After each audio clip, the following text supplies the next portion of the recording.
Bonjour à tous, salam alaikum et bienvenue dans cette nouvelle vidéo de Sève de Lumière. Alors aujourd'hui, on va parler des différentes activités qu'on peut proposer aux enfants au printemps. C'est vrai que les tout petits aiment beaucoup faire des activités en fonction de ce qu'ils vivent en fait. Ils ont besoin de poser des mots sur tout ce qu'ils vivent dans le monde, la découverte de l'environnement. Ils ressentent des choses et donc c'est très important de placer des mots dessus et de leur permettre de travailler dessus. C'est pour ça que j'aime vraiment les activités autour des saisons pour les tout petits. En plus là, c'est vrai que ces vacances sont un petit peu particulières étant donné qu'on est confiné, etc., etc. Donc quelques activités ne feront pas de mal à nos enfants.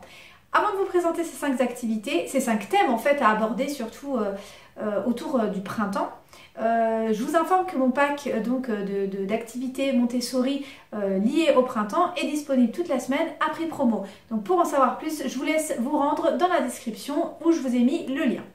Donc c'est parti pour la première activité. Comme je vous disais, les enfants, ils ont vraiment besoin de faire le lien entre ce que vous leur apprenez, les activités qu'ils font, et ce qu'ils vivent au quotidien. Ça leur permet en fait de mettre du sens à tout ça et c'est comme ça en fait que les connaissances vont s'ancrer et mieux que si vous faites quelque chose de complètement abstrait, surtout pour les enfants de maternelle qui va leur être complètement étranger quelque part. Donc si vous en avez la possibilité, la première chose à faire avec vos enfants, c'est d'aller vous promener en extérieur, hein, d'aller profiter du beau temps, de découvrir, de laisser surtout en fait l'enfant découvrir par lui-même. Par exemple, s'il a envie de passer du temps à observer des petits détails, des insectes, des fleurs, des choses comme ça. Vraiment l'idée c'est de se promener au rythme de l'enfant et de le laisser découvrir vraiment à son rythme. L'idée c'est pas de faire une promenade de A à Z le plus rapidement possible, c'est vraiment de laisser l'enfant s'imprégner en fait de cette ambiance printanière, de regarder les couleurs, les odeurs, etc., etc. Et donc pendant cette promenade, ne pas hésiter à nommer les choses qu'il voit et qui l'intriguent, par exemple le nom des insectes qu'il peut voir, le nom des fleurs si vous les connaissez. Et vraiment, l'idée ça va vraiment être de l'aider en fait à acquérir de plus en plus de vocabulaire autour de cette saison pour qu'il puisse nommer les choses le plus justement possible. Donc par rapport à ça, par la suite, vous pouvez tout à fait proposer des cartes de nomenclature ou des livres, des imagiers, etc., etc. pour continuer à apporter du vocabulaire et donc revoir avec l'enfant, quelque part remobiliser un petit peu tout ce qu'il a pu apprendre, tout ce qu'il a pu voir et vivre donc avec vous lors de la promenade. Le deuxième thème d'activité que vous pouvez proposer à votre enfant donc autour de printemps, ça va forcément être le jardinage. Alors ça, en général, c'est une activité, si vous pouvez la faire en direct live avec vos enfants, c'est une activité que les enfants adorent. Même si vous êtes en appartement, si vous avez un balcon, c'est l'idéal. Si vous n'en avez pas, même à l'intérieur, vous protégez le sol avec une bâche. Si vous pouvez laisser un petit bac sensoriel à votre enfant avec de la terre et tout ça, les enfants adorent. Bon, à l'intérieur, après, la patouille avec l'eau, la terre et tout ça, c'est un petit peu différent. Mais si vous avez l'occasion de faire manipuler de la terre à vos enfants et pourquoi pas lui faire planter des graines, ça c'est vraiment le top. Ces activités-là autour du jardinage, en plus, ça permet vraiment beaucoup de choses. Donc, il y a vraiment le côté très très sensoriel que les jeunes enfants aiment beaucoup, donc toucher la terre, toucher l'eau, etc., etc. Mais on va pouvoir proposer plusieurs activités de vie pratique, en fait, finalement, après. Donc, avec l'arrosage des plantes. Et puis, si vous plantez par exemple avec votre enfant des graines de tomates ou des graines de radis, de tournesol, etc., etc., ce genre de choses-là, vous allez pouvoir observer la plante ou le fruit qui grandit. Moi, je sais que l'année dernière, on avait planté des tomates avec les enfants et bien qu'ils n'aiment pas ça, ils en avaient goûté parce qu'ils étaient super fiers en fait de voir que c'était tout leur travail qui aboutissait. Donc, on était parti de la plantation, l'arrosage, on prend soin, on vérifie, on regarde, on voit la plante grandir, la tomate sortir, verte et puis mûrir, devenir rouge, on les ramasse, on les prépare en salade, etc., etc. Et donc c'est vraiment un travail, un enchaînement en fait d'étapes qui fait qu'on arrive à un résultat. Et le jardinage, ça travaille aussi la patience chez l'enfant et ça, c'est vraiment super important de le cultiver dès tout petit. Donc voilà pour ce deuxième thème d'activité donc autour du jardinage. Et donc un petit peu en lien avec le jardinage, le troisième thème d'activité autour du printemps que vous allez pouvoir proposer à votre enfant, ça va être en fait d'étudier les différentes parties de la plante, de la graine, étudier éventuellement aussi le cycle de la plante. Je vous prévois un article complet sur le sujet vendredi, donc n'hésitez pas, je vous rajouterai le lien dans la description dès qu'il sortira.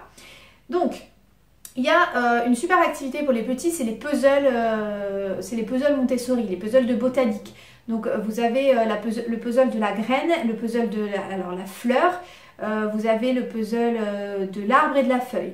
Donc là, notamment, on peut prendre donc le puzzle de la graine pour étudier un petit peu la graine, de quoi c'est constitué et comment cette graine en fait devient une plante. Et on peut aussi très bien proposer des schémas de la plante, parce que la plante finalement il y a une tige, il y a des racines, il y a des feuilles et il y a la fleur. Donc c'est vraiment un ensemble de choses et donc on peut introduire ces notions-là et ce vocabulaire-là aux enfants très tôt, donc à travers des puzzles. Et si vous n'avez pas les puzzles, on peut soit faire des schémas, soit fabriquer finalement soi-même des puzzles. Vous imprimez la photo d'une plante, vous découpez les différentes parties et l'enfant fait comme un puzzle avec. Sachez que dans mon pack printemps, donc qui est actuellement en promotion, je vous propose tout ça. Donc je vous propose des schémas, des livrets de coloriage pour colorier en fait la bonne partie de la plante concernée. Pour les plus grands aussi, des livrets de définition avec des cartes de définition à remplir. Et tout ça en fait pour pouvoir remobiliser les connaissances et donc familiariser l'enfant avec ce nouveau vocabulaire, et donc les différentes parties de la plante et de la graine. Le quatrième thème qu'on peut aborder au printemps avec les enfants, bien sûr, on a déjà un petit peu abordé juste avant, c'est les fleurs. Donc là encore, il y aura une partie sensorielle, donc avec le puzzle et puis les différentes parties, ce côté-là, mais aussi une partie, comme on l'a vu au tout début, dans la nature, à observer et vraiment attirer l'attention de l'enfant sur les différents types de fleurs. Alors sur les différentes couleurs, mais aussi sur les différentes formes. Il y en a des grandes, des petites, etc., etc. Il y en a qui ont beaucoup de pétales, il y en a qui en ont peu. Donc tout ça, c'est des choses que vous pouvez aborder avec votre enfant très tôt et lui montrer très tôt.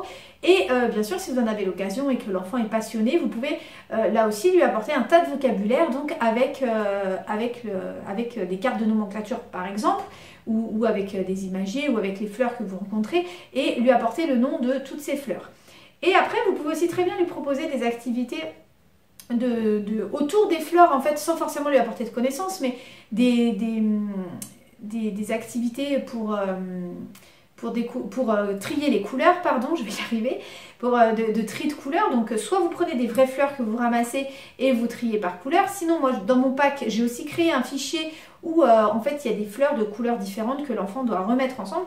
Les petits, je sais qu'ils aiment vraiment beaucoup ce genre d'activité, ou de mettre en paire une fleur avec son ombre, de retrouver la bonne fleur, donc qui va avec la bonne ombre, ce genre de choses là. Les enfants aiment beaucoup, les jeunes enfants aiment beaucoup ce genre d'activités qui sont à leur portée et qui leur permettent en fait de retravailler des notions, donc des choses qu'ils ont pu découvrir dans la nature de manière un petit peu détournée. Et bien sûr, vous pouvez aussi leur proposer de disséquer une fleur pour les plus grands pour voir vraiment concrètement de quoi est composée une fleur. Alors je dis pour les plus grands, mais moi je l'ai fait avec ma fille, elle avait 4 ans et demi je crois la première fois, et elle avait vraiment beaucoup aimé. Regardez le pistil, les étamines, etc. Donc j'ai une vidéo complète sur ma chaîne YouTube au sujet de la fleur, où je vous montre comment disséquer une fleur. Donc je vous mettrai le lien en bas dans la vidéo. Et enfin, le dernier point, dernière catégorie en fait d'activités que vous allez pouvoir proposer au printemps avec votre enfant, alors bien sûr il y en a d'autres, mais en tout cas dans celle que je vous propose moi, c'est d'observer les insectes. Alors, si vous n'avez pas trop peur, tout ça, moi je sais que c'est pas trop mon truc, mais mine de rien, les enfants ils aiment beaucoup observer les petites bêtes, notamment les gendarmes. Moi je me rappelle, mon fils dès 1 an et demi, 2 ans, il était très attiré finalement par ces petites bêtes qui bougent, on se demande qu'est-ce que c'est, etc. Les abeilles, les guêpes, ils aiment beaucoup moins, hein, normal, mais voilà. Et à partir de là, donc une fois qu'ils ont observé, pareil, on va pouvoir apporter du vocabulaire sur des différentes espèces qui existent, et on va pouvoir surtout retirer en fait les points communs de ces différentes espèces. Donc qu'est-ce qui va différencier les insectes des autres animaux? Par exemple, le fait qu'ils aient des antennes, le fait qu'ils aient 6 pattes, que leur corps est divisé en 3 parties avec la tête, le thorax et l'abdomen. Donc tout ça, c'est des notions qu'on va pouvoir apporter très jeune. Là encore, si on a la possibilité de se procurer un puzzle, les plus petits peuvent commencer à manipuler donc ces notions-là sans qu'on leur apporte forcément le vocabulaire. Mais ils verront qu'en enlevant les bonnes pièces du puzzle, le corps se compose de 3 parties, qu'il y a des pattes, qu'il y a des antennes, etc., des mandibules, etc., etc. Et après, donc, quand les enfants grandissent, qu'ils deviennent lecteurs par exemple, on peut proposer donc le vocabulaire, on peut proposer des cartes de nomenclature, des livrets de définition, des schémas, là encore pour les plus petits du coloriage. Enfin, on peut vraiment proposer plein de choses autour de ça pour remobiliser les connaissances et permettre à l'enfant de les ancrer dans sa mémoire. Donc si ces fichiers vous intéressent, sachez qu'ils sont disponibles donc dans le pack printemps qui est en promotion toute cette semaine. Voilà, j'espère que cette vidéo vous aura plu. N'hésitez pas à liker et à commenter et à vous abonner à la chaîne si vous voulez donc voir les prochaines vidéos qui sortiront dans les semaines à venir. Je vous souhaite une bonne journée et je vous dis à bientôt sur la chaîne Sève de Lumière.